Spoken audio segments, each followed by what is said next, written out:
America कह रहा है कि बैलिस्टिक मिसाइल दाग सकता है ईरान। ऐसा होने पर ईरान को गंभीर परिणाम भुगतने होंगे। यानी अमेरिका पूरी तरह से इजराइल के साथ खड़ा है, लेकिन उसका अपना इंटेलिजेंस ये कह रहा है कि ईरान जो है वो इस वक्त इजराइल पर बैलिस्टिक मिसाइल दागने की तैयारी कर रहा है। यानी ये युद्ध बढ़ेगा। और इसीलिए मिडिल ईस्ट में क्या होगा, क्या दुनिया तीसरे विश्व युद्ध की तरफ बढ़ रही है? क्योंकि एक तरफ रूस और यूक्रेन भिड़े बैठे हैं, एक तरफ हमास से लड़ाई चल रही है इजराइल की। अब ये लड़ाई ईरान वर्सेस अगर इजराइल बनती है तो उसमें अगर ईरान कूदता है तो उसके साथ कौन होगा, इजराइल के साथ कौन होगा? यानी भयंकर लड़ाई हो सकती है।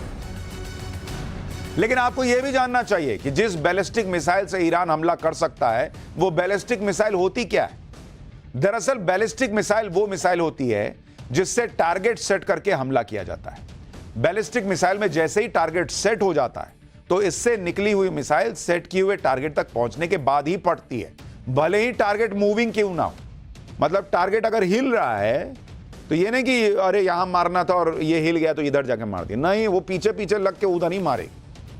बैलिस्टिक मिसाइल के साथ कई तरह के हथियार दागे जा सकते हैं, जिसमें न्यूक्लियर हथियार भी शामिल है। रेंज के हिसाब से बैलिस्टिक मिसाइल 4 तरह की होती है। इसमें शॉर्ट रेंज से लेकर लॉन्ग रेंज की बैलिस्टिक मिसाइल भी होती है। शॉर्ट रेंज की बैलिस्टिक मिसाइल की क्षमता 1000 किलोमीटर तक होती है।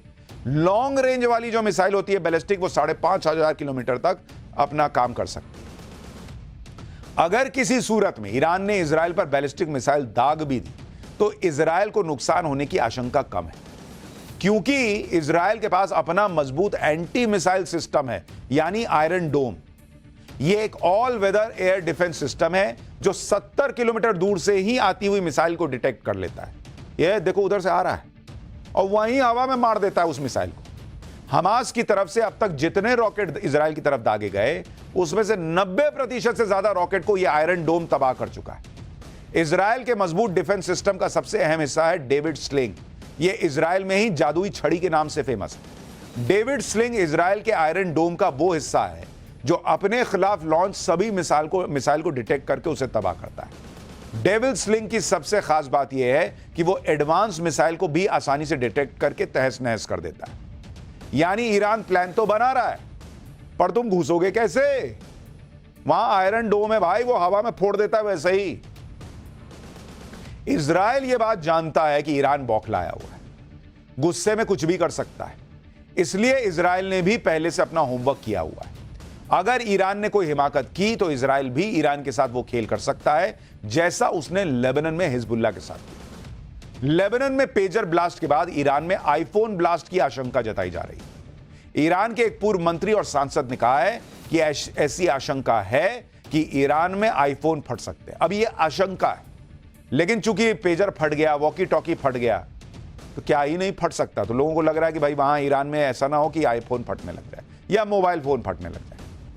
हिजबुल्लाह के कमांडर नसरुल्लाह की मौत के बाद ईरान भड़का हुआ है। ईरान ने इजराइल को अंजाम भुगतने की बात कही थी। ईरान की धमकियों का जवाब इजराइल ने नहीं, अमेरिका ने दिया। अमेरिकी विदेश मंत्री लॉयड ऑस्टिन ने साफ साफ शब्दों में ईरान को समझा दिया है कि अगर ईरान इजराइल पर हमला करता है तो उसे गंभीर परिणाम भुगतने होंगे। हमने बॉर्डर पर हिजबुल्लाह के बुनियादी ढांचे को तबाह करने पर सहमति जताई है, जिससे हिजबुल्लाह 7 अक्टूबर की तरह इजराइल पर हमला न कर सके। यानी अमेरिका ने क्लियर कर दिया कि इजराइल की तरफ बढ़ोगे तो ईरान को खत्म।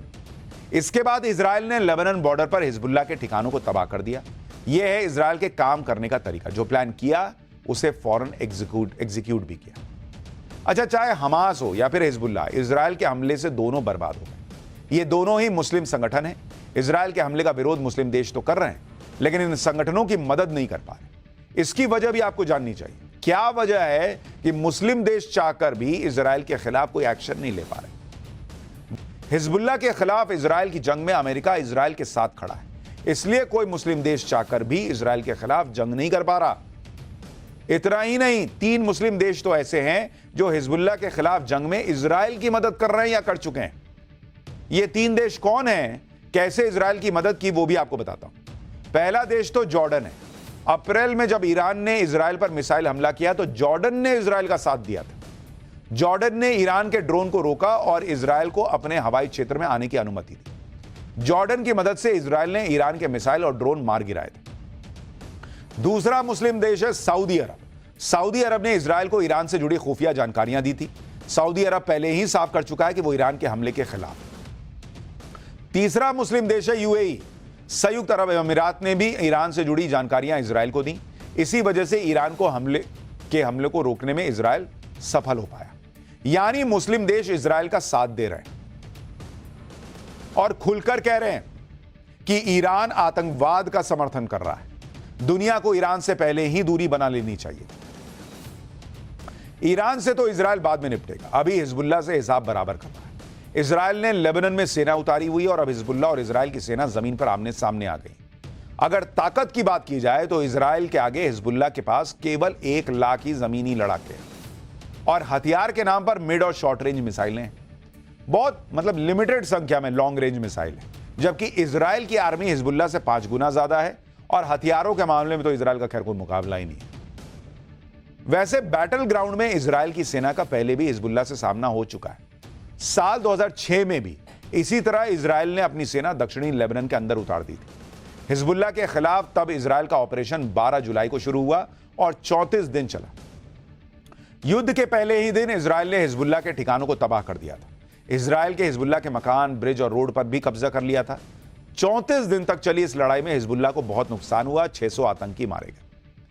अब तो इजराइल और भी ताकतवर हो चुका है। ऐसे में हिजबुल्लाह का अंजाम क्या होगा, यह सोचकर ही हिजबुल्लाह के आतंकी और हिजबुल्लाह को सपोर्ट करने वाले कांप रहे। लेकिन इजराइल को यह भी पता है कि तब हिजबुल्लाह को पूरा खत्म नहीं किया तो आज फिर करना पड़ रहा है ना। तो इसीलिए आज ये इजराइल सोचे बैठा है